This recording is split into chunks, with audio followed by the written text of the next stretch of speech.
One broken strip of rubber or a stretched metal chain can total your engine. No crash, no fire, just lost timing.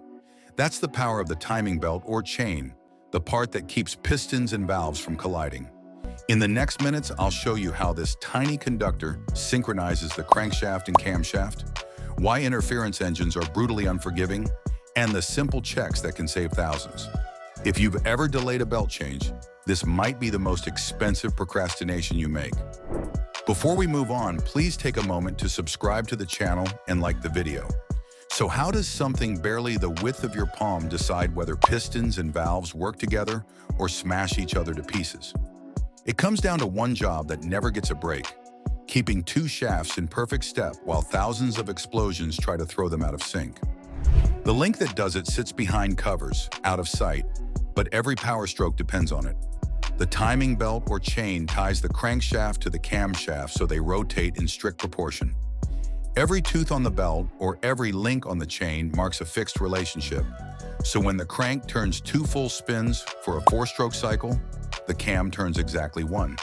Intake events happen when the crank says they should. Exhaust events finish when the cam closes the door. Lose that lock and the choreography falls apart instantly. Here's the fragile truth most drivers never think about. In an interference engine, the valves and pistons share the same space, just at different times. Slip one tooth, maybe 2, and that time-sharing agreement ends. The crank keeps driving the pistons up. The cam lags, leaving a valve hanging open.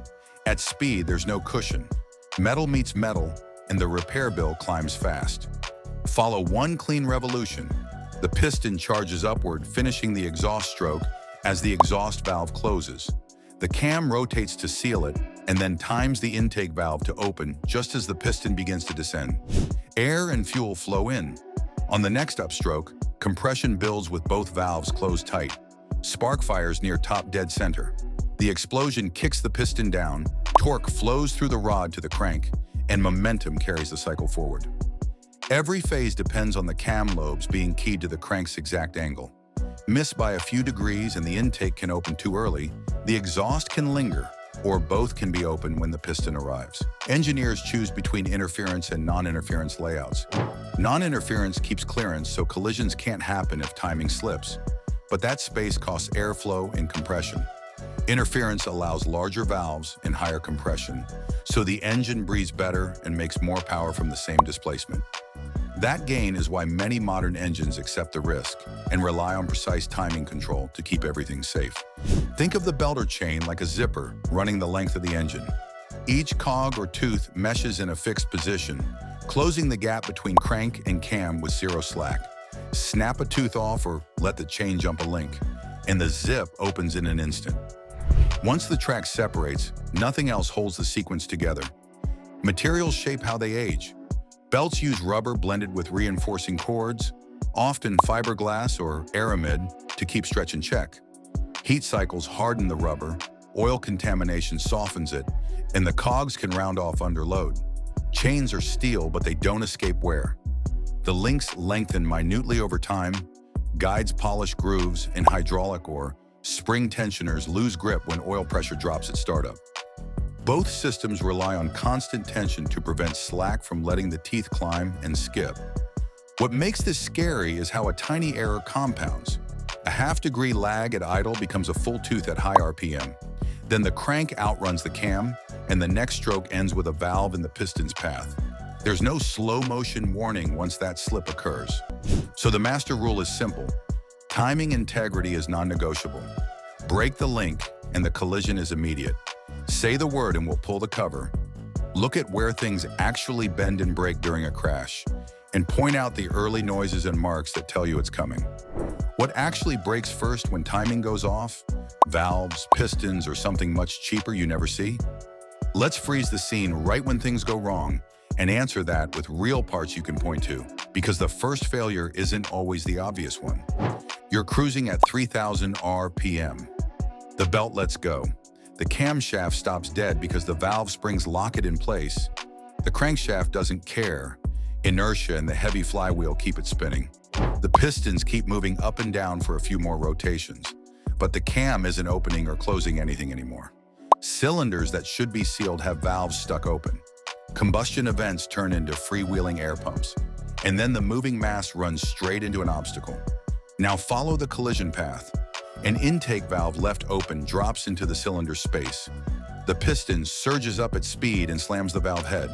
The stem bends because it's the weak column in the stack. The guide in the head can crack or score as the bent stem tries to travel. If the hit is hard enough, the valve can snap and pepper the piston crown. One pocket cracks. The ring lands distort. The connecting rod feels that shock and may bend slightly, which shows up later as a misfire you can't chase. Up top, rockers and lifters can break when the cam tries to rotate again and finds lobes pushing on jammed parts. On the cam sprocket, teeth can jump as the belt whips, leaving timing even further out of phase. Shops see the same pattern after a timing event. The head comes off. Every valve gets checked. The open ones are almost always bent, and many techs replace the full set to avoid relapse. Valve guides that show cracks or out-of-round need machining or a new head. Pistons with dents or fractured ring lands call for a bottom-end teardown, sometimes a full rebuild. If a rod bent, it's coming out. That scope of work stacks labor hours fast, and the bill lands in the thousands even before you touch the block. Think of it like a relay race. The cam is the runner who stops at the mark. The crank is still carrying the baton flat out. There's no handoff, no slowdown, just a sprint straight into a wall. Energy has to go somewhere, and it goes into the softest link left in the chain of parts. Most drivers miss the early tells. A belt with a glossy sheen has glazed under heat and slip. Look between the cogs. Tiny cracks forming in the valleys show the rubber aging and the cords losing grip. Oil on the belt's a double hit. It swells the rubber and lubricates the teeth so they ride up and skip.